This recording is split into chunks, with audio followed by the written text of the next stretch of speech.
internet! Welcome to my March bullet journal setup video. So the art I'm going to be using this month is going to be cat inspired. I recently bought this beautiful cat cup from Target and I fell in love with the artwork instantly. It is so cute. So I decided to replicate it for my bullet journal for March. I just love how cute yet simple these cats are. I actually bought a ceramic thermal version of it as well to carry my hot chocolates because I'm just so obsessed with this design. It's adorable, especially because it reminds me of my cat so much. Casper is mostly white, although he does have some black patches on him, so sometimes I kind of think of him as a cow cat, if that makes sense.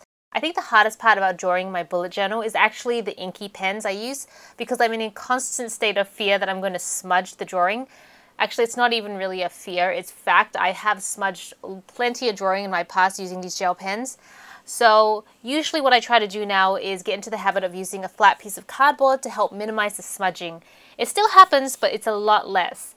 And yes, I could probably use a pen that doesn't smudge as much, but I just love these pens too much not to use them.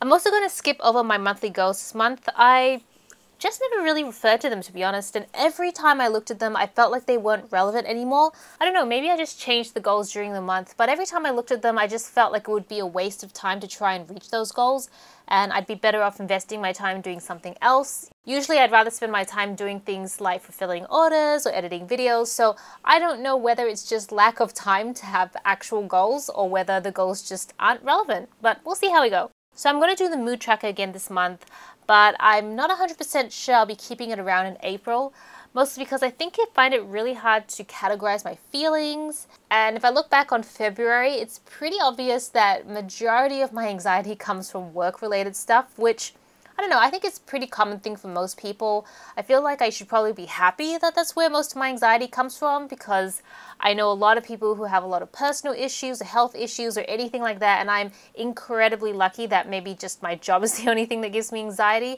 So I don't really know how much benefit I'm going to get out of tracking my mood for another month. That said, I'm going to do it and I'll just see if it uncovers any other gems. I got a couple other things I might replace it with next month anyway, so we'll see how it goes. On the other side, I'm going to do my good old faithful habit tracker, which I've been using to track pretty much the same things for the last couple months now. Except this month, I'm going to add reading as something I'd like to track. And I think the goal I'm going to set is if I can read for, say, 30 minutes, I'll consider that habit complete for the day.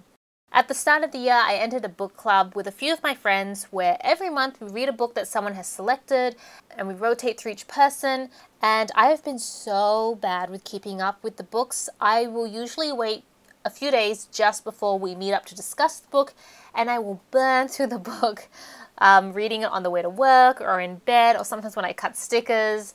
So it's not really great because I feel like I rush through the books very quickly, and I'd really like to take my time and relax and just kind of treat it like a bit of a relaxation activity and really start to enjoy the books.